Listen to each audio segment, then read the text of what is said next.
Welcome back. I'm Kim Bailey and this is Floral Art Online, the Designs Dissected series, where we use our AI, DesignEye, to analyse a previous competition design of mine, give us some suggestions based on the principles and elements of design on which we are always judged in competitions. This week we're looking at a design which had the title Wander Over Yonder. It was part of an Australian national convention, and it was held in Western Australia, and so for most of the competitors they were wandering across the country, so Wander Over Yonder was a great title for them to provide for us to interpret. This design was staged on a supplied plinth which was 40 centimetres square, but the space allowed was a metre square, so you could go up, down and around the plinth, which is, I find, a great challenge, a great way to think about your designs in a very three-dimensional way. It was judged all around, so again we had to have something that was interesting from all sides, and it had to look a bit like it was wandering around. So what I've done is used a decorative wire mesh base that is across the top of the plinth and then down the sides, and into that I have secured some water vials that are covered with coconut fibre, and some of those actually have water in them and some of them don't, and so it was just to give the structure of the up and down movement.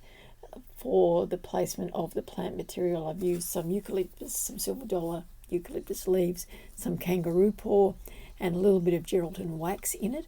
I just wanted it to look like a wander through the bush, and I had hoped to get locally some bark or something that was a little bit more indicative of the local area, but I wasn't able to do that, and so I stayed with the local kangaroo paw, which is the red and green one, and the Geraldton wax, which comes from another part of Western Australia.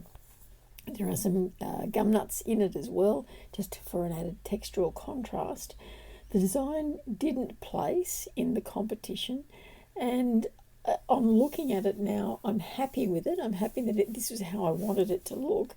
But let's just see what AI, our DesignEye, says about this design in terms of the principles and elements of design.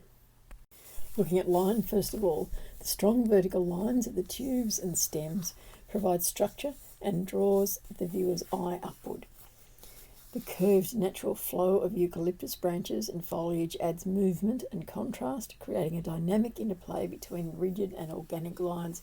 This is not something I particularly thought about. The line that I was thinking about was the line that was going to be created by the tubes. I didn't really think too much about the line that was going to be there in terms of the foliage and the kangaroo paw, so perhaps something that I should have taken into account when I was doing the design. Shape and form. The cylindrical forms of the tubes offer a geometric base, contrasting with the soft organic forms of the foliage and flowers. The design creates a layered effect with depth, encouraging viewers to explore from multiple perspectives, which is very important in terms of these designs where you are judged all around. You want the judges and the viewing public to be able to look at a design and want to look inside it and look around it and actually physically want to walk around it to see what it looks like from all its different angles. So I'm glad that I have managed to interpret that part of it well. Texture. The variety of textures is a highlight. The rough fibrous texture of the wrapped tubes contrasts with the smooth eucalyptus leaves. The small blossoms and seed pods add intricate, delicate textures. These tactile contrasts enhance interest and richness in the overall composition. Very important for me to have a balance in the textures as well. So we'll see what it says when we get to balance. But my concern with using the coconut fibre is that it is very obviously a rough texture. And so you need to have a fair bit of smoothness to counteract that and to not have that be the focal drawing point of a design. So it's good that I seem to have managed that. Colour. A natural earthy palette dominates, featuring greens, browns and the striking red of the stems for a pop of colour. The red provides visual energy, while the greens and browns ground the design in nature. And so I'm happy with that as well. This is the colour palette that I like. If you've seen any of my designs, you'll know that this is the colour palette that I fall back on. This is the natural flowers and foliage of this country are the things that inspire me the most, and so I'm always going to be looking at these particular combinations of colours, the greens and the browns. Space now. The composition effectively uses positive and negative space. The open areas between the tubes allow for a sense of lightness and transparency. The density of the foliage balances these spaces, creating a full multi-dimensional design. And once again, I am feeling rewarded by that analysis, because with the mesh, I didn't want it to be too obvious that the mesh was the structural part of the design, but I did want it to be a part of the design, and to utilise the space in between the squares where I hadn't put anything to enhance that feeling of negative space throughout the design. On looking at it, I feel like I've probably still got too many tubes, too many bits of coconut fibre, but that's me being hypersensitive, I think, about the roughness of those. So balance now. The arrangement achieves a sense of asymmetrical balance. The heavier clustered foliage on one side is countered by the lighter presence of tubes and blossoms on the other. This gives the design stability while keeping it visually interesting. A little bit hard with the analysis of this because we only provide one image to the AI for them to have a look at. Had I done images from each of the 4 angles, we might have got a different sense of the balance. To me, it's the foliage, particularly on that, when you're looking at it, that bottom left hand side is probably a little bit too heavy, and it doesn't really gel with the rest of the design. It's just there's something not bringing it together.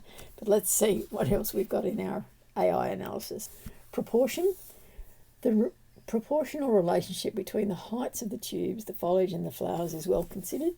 However, the balance of visual weight between the tubes and the foliage could be refined for a slightly more cohesive look. So this is exactly what I was talking about a little bit earlier, is that I am concerned, now I look at it, about that balance, visual balance between the coconut fibre and the clusters of tubes and the foliage, and the way I've placed the foliage. Rhythm. Repetition of the tubes and eucalyptus leaves creates rhythm, guiding the viewer's eye naturally around the piece. The intermittent pops of red stems act as visual pauses, breaking monotony.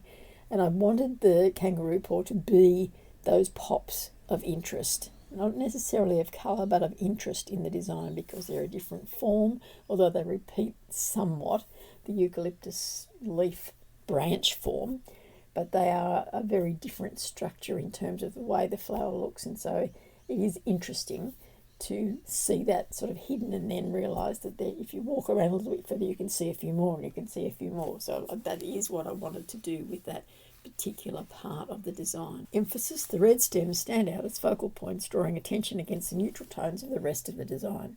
The use of contrasting textures and materials also adds focal interest. And I'm glad, as I said, that the contrasting textures haven't become the focal points of design. And as I said just a little bit before, I did want the kangaroo paw, which it's referring to as the red stems, to stand out as the focal points, the draw cards of this design. Harmony and unity. The use of consistent materials and a cohesive colour palette contributes to unity. While the individual elements are harmonious, a stronger integration of foliage and tubes could enhance overall cohesion. And that's very true. It's something that I can see now when I look at it, in the heat of and the stress of putting a design together, and the planning that goes on beforehand, and then of the visualising it, and then of making it actually. Often we overlook, or we fill in the gaps, I think is a better way to think about it. Your eye fills in the gaps of what you were thinking you wanted to do and how you wanted it to look with what it actually turns out to be. And this is why I'll often recommend that you take a photo of a design and go away and have a look at the photo, and then go back to it if you've got time before the judging actually starts. So let's now have a look at some suggestions that DesignEye has got for improving this design. Increase depth and layering. Consider adding more layers of smaller materials, delicate flowers or fine grasses, between the eucalyptus foliage and tubes to enhance the depth and intrigue. So that's probably a general statement, and it might well be a reflection of this particular image of the design, because there was the smaller materials I used were the gelatin wax flowers, and you can't quite see them in this image, but there was that transitional material, we'll call it, that goes from the bigger focal areas to the other parts of the design. So there is some of that in there, and obviously it's not obvious enough in terms of its transitional qualities in this image for AI to have picked it up. So, but again, something that needs to be considered in a design like this. Refine the colour distribution. Introduce small accents of complementary or analogous colours, soft yellows or muted oranges, to balance the boldness of the red stems and add subtle variation. This is a really good suggestion, and I wish that I had thought of it at the time, because what I could have used is paper daisies, and they would have been a different form, a different texture, and a variety of sizes, and they do come in those soft yellows and muted oranges. I wouldn't necessarily have had to have a water source for them, because you can use them dried or fresh. So that's something that I would definitely think about next time around. Integrate tubes and foliage more seamlessly. Some of the tubes appear slightly disconnected from the foliage. Wrapping or partially integrating the eucalyptus branches around the tubes could create a more cohesive flow. That's very true. And when I look at this particular image, what I would like to have seen done, is that there's too much of a bank of those tubes, and having the foliage through them, coming down below them, would have helped integrate the whole of that part of the design into the complete design, I should say. Experiment with height variation. A more dynamic height distribution for the tubes could create additional visual movement and make the design feel more spontaneous and natural. Now, there are variations in the tube heights. You can't see them in this image, and so that's something that I'll take on the chin, because it's just in this image you can only see that one section of the tubes. In the other sides I had them quite high and I had them quite low. I did have them in various ways, and actually through the center had them spiraling up into a point where the kangaroo paw came out, but you can't see that in this design, so you couldn't analyze them. So there we are. That's our analysis for this week of Wander Over Yonder. If you would like one of your designs analysed in this same way, just go to the website and upload your image, and within about 24 hours you'll have a written report based on the principles and elements of design, of your design. Each of these, when they are done, is reviewed by a human judge, just to make sure that it makes sense and that it will be of use to you in your floral art journey. So I encourage you to do that, and I will see you next time for our next analysis. I'm Kim Bailey, and this is Floral Art Online.